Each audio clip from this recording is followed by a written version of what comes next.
metodisnya, bagaimana pembelajaran dilakukan.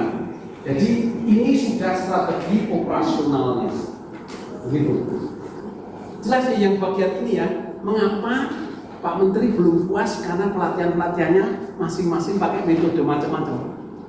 Ada yang pakai simulasi, ada yang pakai permainan, tapi tidak standar begini. Kalau ini nanti bisa dikombinasikan dengan yang simulasi dan sebagainya bisa. Ini fokusnya problem solving. Nanti saya akan jelaskan. Mengenai mengapa saya kira Pak Menteri sendiri juga belum sampai begitu yakin dan mengharuskan karena apa? Belum menemukan yang bagian strateginya. Pelatihan-pelatihannya masih ada. Ada pertanyaan dari sini langsung saja kalau dia tidak jelas. Oke, ya. Biasanya yang kita kenal itu logika deduksi dan induksi. Biasanya, ya. Nah, logika abduksi ini adalah bentuk penalaran bertujuan untuk menemukan penjelasan yang terbaik dengan mengamati atau bukti yang diberikan. Jadi penalaran ini juga dengan pengamatan dan fakta. Ya, pengamatan fakta harus ada bukti lalu menyimpulkan. Jadi melibatkan pembuatan hipotesis dan evaluasi hipotesis. Ya. Ini yang memperkenalkan sebetulnya sudah lama juga, tapi baru setelah masa digital, era digital ini menjadi terkenal. Ya. Karena apa? Kita menghadapi masalah-masalah yang tidak pasti. Maka tidak bisa jawabannya pasti seperti deduksi atau induksi. Dengan informasi yang terbatas itu bagaimana kita bisa memecahkan suatu masalah. Nanti pusatnya bukan lagi guru, pusatnya siswa. Nanti Anda itu hanya mengintroduksi 15 menit, paling 20 menit. Selebihnya adalah kerja siswa. Nah, kalau Anda malas mengoreksi hasilnya, self assessment dan peer assessment Anda. Yang diperiksa kalau self assessment dan peer assessmentnya jaraknya terlalu jauh, baru itu diperiksa. Kalau Anda malas, saya dosen juga jadi kadang-kadang malas mengoreksi. Tapi itu bisa self assessment atau saya Romo, sorry. silakan mari. Ya. Saya kepala sekolah jarang mengajar sih, tapi suka belajar juga. Ya. Terkait dengan logika abduksi, seperti Romo sebutkan tadi, kan biasa kita tahu ada induksi, deduksi. Ya. Induksi dari hal-hal yang konkret, kemudian kita menarik kesimpulan seperti satu teorinya. Sebaliknya deduksi ada satu premis mayor, ya, premis minor, yang diterapkan di kondisi konkret. Tentang abduksi ini, tadi sih saya sudah dengar atau baca sedikit penjelasan. Itu sederhananya di antara induksi dan deduksi itu ditempatkan abduksi. Penjelasannya. Sebetulnya gini aja. Ya. Kalau deduksi itu jawabannya pasti, premis mayor misalnya. Ya. Semua tanaman yang tidak mendapat air cukup akan layu. Ya. Premis minor, tanaman di halaman sekolah tidak mendapat air cukup. Kesimpulan jadi tanaman di halaman sekolah akan layu. Ya, pasti. Sedangkan induksi itu yang lebih probable, yang paling probable. Pengamatan satu, tanaman A yang tidak disiram layu, tanaman B yang tidak disiram layu, tanaman C yang tidak disiram layu. Lalu kesamaannya semua tanaman yang tidak disiram tampak layu.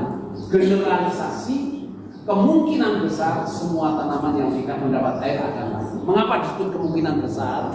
Karena belum pasti, karena kemungkinan ada tempat lain yang tidak. Tahu ya prinsip induksi itu kelemahannya apa? Prinsip induksi repetisi. Kalau diulang akan benar. Tapi kan kita harus verifikasi atau falsifikasi. Tapi masalahnya Pak, kalau induksi itu saya misalnya beri contoh ya. Ini benar atau tidak ya Pak? Ada seorang peternak ayam setiap pagi jam 6 masuk ke kandang ayam yang besar itu memberi makan. Maka begitu jam 6 datang yang peternak, semua ayamnya datang. variabel waktunya berubah. Sehari menjelang lebaran, peternak ayamnya masuk, ayamnya datang mendekat, ternyata ditangkap dan disembelih. Ya. Jadi induksi itu kekeliruan. Mengapa probable? Kalau satu variabelnya berubah, kemungkinan hasilnya berubah. Itu mengapa probable. Tidak seperti deduksi. Nah, kalau induksi itu di sini kita akan melihat kita harus membuat hipotesis. Tidak ada kepastian dari fakta-fakta yang terbatas itu. Saya harus ngambil kesimpulan.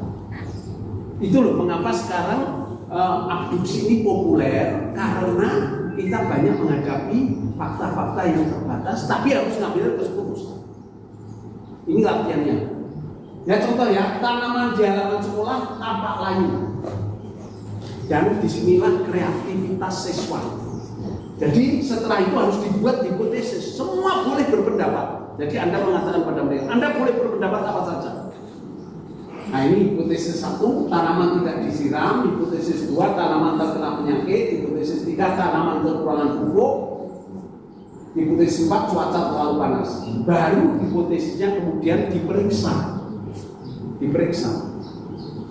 Nah evaluasinya, tanah terlihat sangat kering, mendukung hipotesis 1.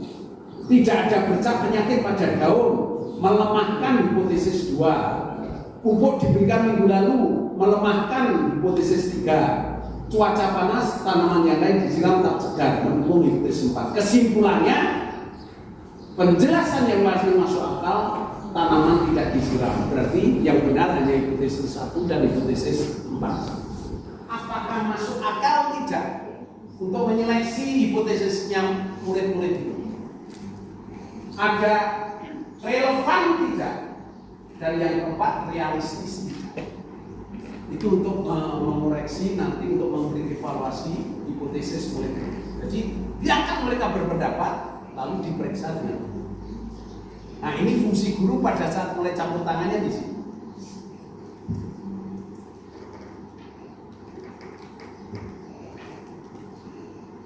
Kalau kita bisa menerapkan ini, yang murid menjadi kritis, kita menjawab ya terhadap permintaan orang tua supaya anaknya jadi kritis ya.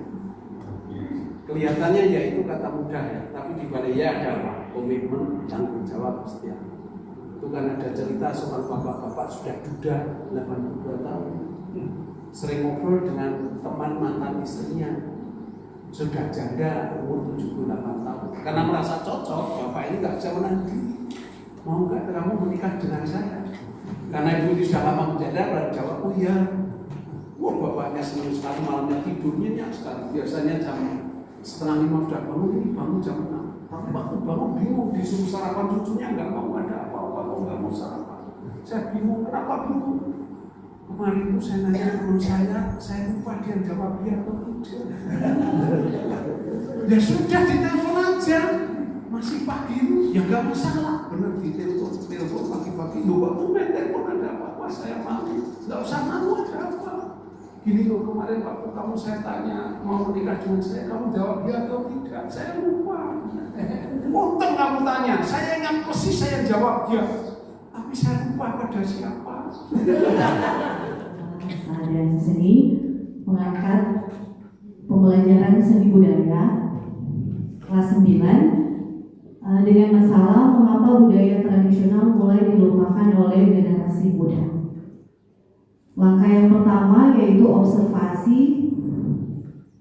Di sini siswa mengamati fenomena berikut seperti pemilihan ekskul itu lebih cenderung memilih tarian modern dance dibandingkan dengan tradisional dance. Fenomena yang kedua, guru menayangkan sebuah video yang memperlihatkan bahwa banyak sekali fanbase seperti K-pop yang berasal dari negara yang lain. Kemudian ada pertanyaan pemandu, apa kamu tertarik memilih ekskul modern dance atau traditional dance? Yang kedua, apa yang kamu rasakan saat menyaksikan video tersebut di awal? Kemudian langkah kedua, menyusun beberapa hipotesis Di sini ada hipotesis A, generasi muda lebih menyukai budaya asing. Kedua, budaya asing lebih menarik. Yang ketiga, penampilan budaya asing diadopsi dan dijadikan trendsetter. Ada catatan guru, dorong siswa membuat lebih dari satu hipotesis yang logis dan relevan. Langkah ketiga yaitu evaluasi hipotesis. Berdasarkan hipotesis A, didukung oleh teknologi, kemajuan teknologi membuat budaya asing mudah diakses. Hipotesis B kurang relevan karena ternyata tidak semua budaya asing disukai. Hipotesis C bisa jadi benar dalam beberapa kasus, tetapi tidak menjelaskan kenapa semua orang menyukai budaya asing. Sebagai evaluasi hipotesis sudah bagus, yang belum adalah bukti-buktinya. Oh iya, kalau tadi Ya, harus kalau bisa buktinya apa? Belum kelihatan. Logikanya sudah jalan. Hanya misalnya didukung oleh teknologi, maka dalam membuat budaya asing dan itu apa? Berilah contoh. Oh iya. Mungkin lebih cenderung ke mengakses media sosial, itu lebih banyak generasi muda memfollow akun-akun yang dari K-pop. Ditaruhkan di belakangnya kita harus setuju. Baik Romo. Lalu hipotesis 2 kurang relevan.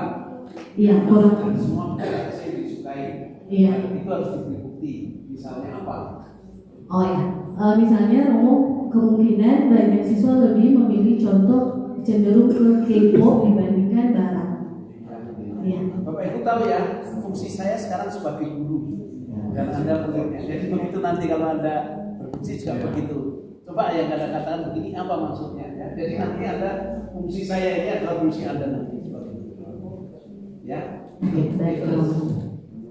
Kemudian eksperimen sederhana ini jika memungkinkan guru akan mempraktikkan salah satu tarian yang disukai. Nanti di sini kemungkinan ada yang menampilkan modern dance seperti potongan-potongan tarian dari TikTok, atau mungkin bisa membuka kemungkinan juga ada siswa yang menguasai tradisional dance.